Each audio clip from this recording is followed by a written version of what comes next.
የጌታችን የኢየሱስ ክርስቶስ ወንጌል ቅዱስ ማቴዎስ እንደጻፈው። ምዕራፍ 5 ሕዝቡንም አይቶ ወደ ተራራ ወጣ። በተቀመጠም ጊዜ ደቀ መዛሙርቱ ወደ እርሱ ቀረቡ። አፉንም ከፍቶ አስተማራቸው፣ እንዲህም አለ። በመንፈስ ድሆች የሆኑ ብፁዓን ናቸው፣ መንግሥተ ሰማያት የእነርሱ ናትና። የሚያዝኑ ብፁዓን ናቸው፣ መጽናናትን ያገኛሉና። የዋሆች ብፁዓን ናቸው፣ ምድርን ይወርሳሉና። ጽድቅን የሚራቡና የሚጠሙ ብፁዓን ናቸው፣ ይጠግባሉና።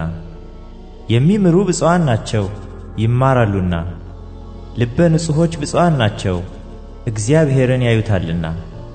የሚያስተራርቁ ብፁዓን ናቸው፣ የእግዚአብሔር ልጆች ይባላሉና። ስለ ጽድቅ የሚሰደዱ ብፁዓን ናቸው፣ መንግሥተ ሰማያት የእነርሱ ናትና። ሲነቅፏችሁና ሲያሳድዷችሁ በእኔም ምክንያት ክፉውን ሁሉ በውሸት ሲናገሩባችሁ ብፁዓን ናችሁ። ዋጋችሁ በሰማያት ታላቅ ነውና ደስ ይበላችሁ፣ ሐሴትም አድርጉ። ከእናንተ በፊት የነበሩትን ነቢያትን እንዲሁ አሳደዋቸዋልና። እናንተ የምድር ጨው ናችሁ። ጨው አልጫ ቢሆን ግን በምን ይጣፍጣል? ወደ ውጭ ተጥሎ በሰው ከመረገጥ በቀር ወደፊት ለምንም አይጠቅምም። እናንተ የዓለም ብርሃን ናችሁ። በተራራ ላይ ያለች ከተማ ልትሰወር አይቻላትም። መብራትንም አብርተው ከእንቅብ በታች አይደለም እንጂ በመቅረዙ ላይ ያኖሩታል፣ በቤት ላሉት ሁሉም ያበራል። መልካሙን ሥራችሁን አይተው በሰማያት ያለውን አባታችሁን እንዲያከብሩ ብርሃናችሁ እንዲሁ በሰው ፊት ይብራ። እኔ ሕግንና ነቢያትን ለመሻር የመጣሁ አይምሰላችሁ፣ ልፈጽም እንጂ ለመሻር አልመጣሁም። እውነት እላችኋለሁ፣ ሰማይና ምድር እስኪያልፍ ድረስ ከሕግ አንዲት የውጣ ወይም አንዲት ነጥብ ከቶ አታልፍም፣ ሁሉ እስኪፈጸም ድረስ። እንግዲህ ከነዚህ ከሁሉ ካነሱት ትእዛዛት አንዲቱን የሚሽር ለሰውም እንዲሁ የሚያስተምር ማንም ሰው በመንግሥተ ሰማያት ከሁሉ ታናሽ ይባላል። የሚያደርግ ግን የሚያስተምርም ማንም ቢሆን እርሱ በመንግሥተ ሰማያት ታላቅ ይባላል። እላችኋለሁና ጽድቃችሁ ከጻፎችና ከፈሪሳውያን ጽድቅ ካልበለጠ ወደ መንግሥተ ሰማያት ከቶ አትገቡም። ለቀደሙት አትግደል እንደተባለ ሰምታችኋል። የገደለም ሁሉ ፍርድ ይገባዋል። እኔ ግን እላችኋለሁ፣ በወንድሙ ላይ የሚቆጣ ሁሉ ፍርድ ይገባዋል። ወንድሙንም ጨርቃም የሚለው ሁሉ የሸንጎ ፍርድ ይገባዋል። ደንቆሮ የሚለውም ሁሉ የገሃነመ እሳት ፍርድ ይገባዋል። እንግዲህ መባህን በመሠዊያው ላይ ብታቀርብ፣ በዚያም ወንድምህ አንዳች ባንተ ላይ እንዳለው ብታስብ፣ በዚያ በመሠዊያው ፊት መባህን ትተህ ሂድ። አስቀድመህም ከወንድምህ ጋር ታረቅ፣ በኋላም መጥተህ መባህን አቅርብ። አብረኸው በመንገድ ሳለህ ከባላጋራህ ጋር ፈጥነህ ተስማማ። ባለጋራ ለዳኛ እንዳይሰጥህ፣ ዳኛም ለሎሌው። ወደ ወህኒም ትጣላለህ። እውነት እልሃለሁ፣ የመጨረሻዋን ሳንቲም እስክትከፍል ድረስ ከቶ ከዚያ አትወጣም። አታመንዝር እንደተባለ ሰምታችኋል። እኔ ግን እላችኋለሁ፣ ወደ ሴት ያየ ሁሉ የተመኛትም ያን ጊዜ በልቡ ከእርሷ ጋር አመንዝሯል። ቀኝ ዓይንህንም ብታሰናክልህ አውጥተህ ካንተ ጣላት። ሙሉ ሰውነትህ በገሃነም ከሚጣል ይልቅ ከአካላትህ አንድ ቢጠፋ ይሻላልና። ቀኝ እጅህም ብታሰናክልህ ቆርጠህ ካንተ ጣላት። ሙሉ ሰውነትህ በገሃነም ከሚጣል ይልቅ ከአካላትህ አንድ ቢጠፋ ይሻላልና። ሚስቱን የሚፈታት ሁሉ የፍችዋን ጽሕፈት ይስጣት ተባለ። እኔ ግን እላችኋለሁ፣ ያለ ዝሙት ምክንያት ሚስቱን የሚፈታት ሁሉ አመንዝራ ያደርጋታል፣ የተፈታችውንም የሚያገባ ሁሉ ያመነዝራል። ደግሞ ለቀደሙት በውሸት አትማል፣ ነገር ግን መሐላዎችህን ለጌታ ስጥ እንደተባለ ሰምታችኋል። እኔ ግን እላችኋለሁ፣ ከቶ አትማሉ። በሰማይ አይሆንም፣ የእግዚአብሔር ዙፋን ነውና፣ በምድርም አይሆንም፣ የእግሩ መረገጫ ናትና፣ በኢየሩሳሌምም አይሆንም፣ የታላቁ ንጉሥ ከተማ ናትና። በራስህም አትማል፣ አንዲቱን ጠጉር ነጭ ወይም ጥቁር ልታደርግ አትችልምና። ነገር ግን ቃላችሁ አዎን አዎን ወይም አይደለም አይደለም ይሁን። ከነዚህ የወጣ ከክፉ ነው። ዓይን ስለ ዓይን ጥርስም ስለ ጥርስ እንደተባለ ሰምታችኋል። እኔ ግን እላችኋለሁ ክፉውን አትቃወሙ። ዳሩ ግን ቀኝ ጉንጭህን በጥፊ ለሚመታህ ሁሉ ሁለተኛውን ደግሞ አዙርለት። እንዲከስህም እጀ ጠባብህንም እንዲወስድ ለሚወድ መጎናጸፊያህን ደግሞ ተውለት። ማንም ሰው 1 ምዕራፍ ትሄድ ዘንድ ቢያስገድድህ ሁለተኛውን ከእርሱ ጋር ሂድ። ለሚለምንህ ስጥ፣ ካንተም ይበደር ዘንድ ከሚወደው ፈቀቅ አትበል። ባልንጀራህን ውደድ ጠላትህንም ጥላ እንደተባለ ሰምታችኋል።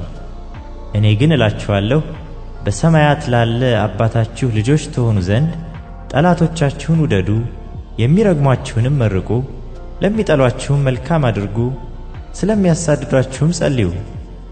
እርሱ በክፉዎችና በበጎዎች ላይ ፀሐይን ያወጣልና በጻድቃንና በኃጢአተኞችም ላይ ዝናብን ያዘንባልና። የሚወዷችሁን ብትወዱ ምን ዋጋ አላችሁ? ቀራጮችስ ያንኑ ያደርጉ የለምን? ወንድሞቻችሁንም ብቻ እጅ ብትነሱ ምን ብልጫ ታደርጋላችሁ? አሕዛብስ ያንኑ ያደርጉ የለምን?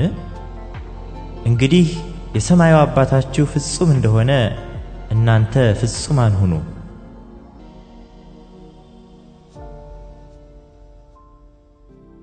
የጌታችን የኢየሱስ ክርስቶስ ወንጌል ቅዱስ ማቴዎስ እንደጻፈው። ምዕራፍ 6 ለሰዎች ትታዩ ዘንድ ምጽዋታችሁን በፊታቸው እንዳታደርጉ ተጠንቀቁ፣ ያለዚያ በሰማያት ባለው አባታችሁ ዘንድ ዋጋ የላችሁም። እንግዲህ ምጽዋት ስታደርግ ግብዞች በሰው ዘንድ ሊከበሩ በምኵራብ በመንገድም እንደሚያደርጉ በፊትህ መለከት አታስነፋ። እውነት እላችኋለሁ ዋጋቸውን ተቀብለዋል። አንተ ግን ምጽዋት ስታደርግ ምጽዋትህ በስውር እንዲሆን ቀኝህ የምትሠራውን ግራህ አትወቅ። በስውር የሚያይ አባትህም በግልጥ ይከፍልሃል። ስትጸልዩ እንደ ግብዞች አትሁኑ፣ ለሰው ይታዩ ዘንድ በምኵራብና በመንገድ ማዕዘን ቆመው መጸለይን ይወዳሉና። እውነት እላችኋለሁ ዋጋቸውን ተቀብለዋል። አንተ ግን ስትጸልይ ወደ እልፍኝህ ግባ፣ መዝጊያህንም ዘግተህ በስውር ላለው አባትህ ጸልይ። በስውር የሚያይ አባትህም በግልጥ ይከፍልሃል። አሕዛብም በመናገራቸው ብዛት እንዲሰሙ ይመስላቸዋልና ስትጸልዩ እንደነርሱ በከንቱ አትድገሙ።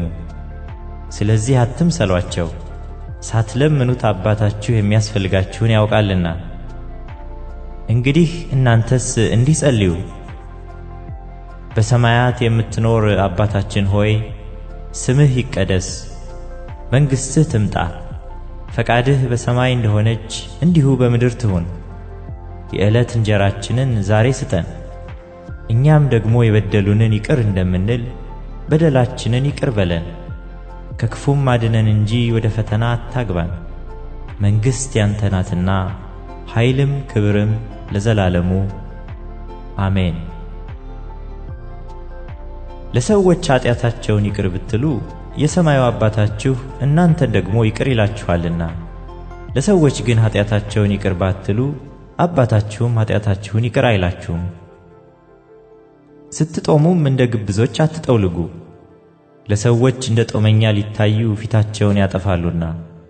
እውነት እላችኋለሁ ዋጋቸውን ተቀብለዋል።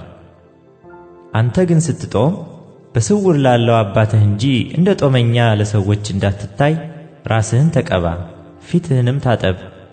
በስውር የሚያይ አባትህም በግልጥ ይከፍልሃል።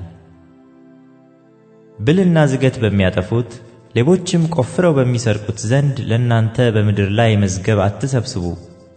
ነገር ግን ብልም ዝገትም በማያጠፉት ሌቦችም ቆፍረው በማይሰርቁት ዘንድ ለእናንተ በሰማይ መዝገብ ሰብስቡ።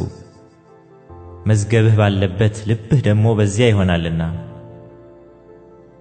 የሰውነት መብራት ዓይን ናት። ዓይንህ እንግዲህ ጤናማ ብትሆን ሰውነትህ ሁሉ ብሩህ ይሆናል። ዓይንህ ግን ታማሚ ብትሆን ሰውነትህ ሁሉ የጨለመ ይሆናል። እንግዲህ ባንተ ያለው ብርሃን ጨለማ ከሆነ ጨለማውስ እንዴት ይበረታ? ለሁለት ጌቶች መገዛት የሚቻለው ማንም የለም። ወይም አንዱን ይጠላል ሁለተኛውንም ይወዳል፣ ወይም ወደ አንዱ ይጠጋል ሁለተኛውንም ይንቃል። ለእግዚአብሔርና ለገንዘብ መገዛት አትችሉም። ስለዚህ እላችኋለሁ፣ ስለ ነፍሳችሁ በምትበሉትና በምትጠጡት ወይም ስለ ሰውነታችሁ በምትለብሱት አትጨነቁ። ነፍስ ከመብል ሰውነትም ከልብስ አይበልጥምን? ወደ ሰማይ ወፎች ተመልከቱ። አይዘሩም፣ አያጭዱምም፣ በጎተራም አይከቱም፣ የሰማዩ አባታችሁም ይመግባቸዋል። እናንተ ከእነርሱ እጅግ አትበልጡምን? ከእናንተ ተጨንቆ በቁመቱ ላይ 1 ክንድ መጨመር የሚችል ማን ነው? ስለ ልብስስ ስለምን ትጨነቃላችሁ?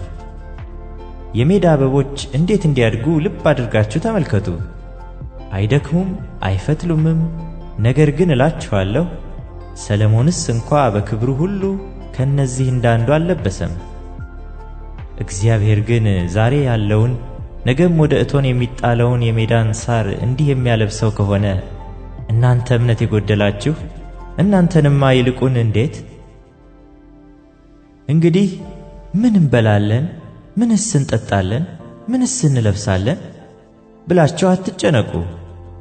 ይህንስ ሁሉ አሕዛብ ይፈልጋሉ። ይህ ሁሉ እንዲያስፈልጋችሁ የሰማዩ አባታችሁ ያውቃልና። ነገር ግን አስቀድማችሁ የእግዚአብሔርን መንግሥት ጽድቁንም ፈልጉ፣ ይህም ሁሉ ይጨመርላችኋል። ነገ ለራሱ ይጨነቃልና ለነገ አትጨነቁ፣ ለቀኑ ክፋቱ ይበቃዋል።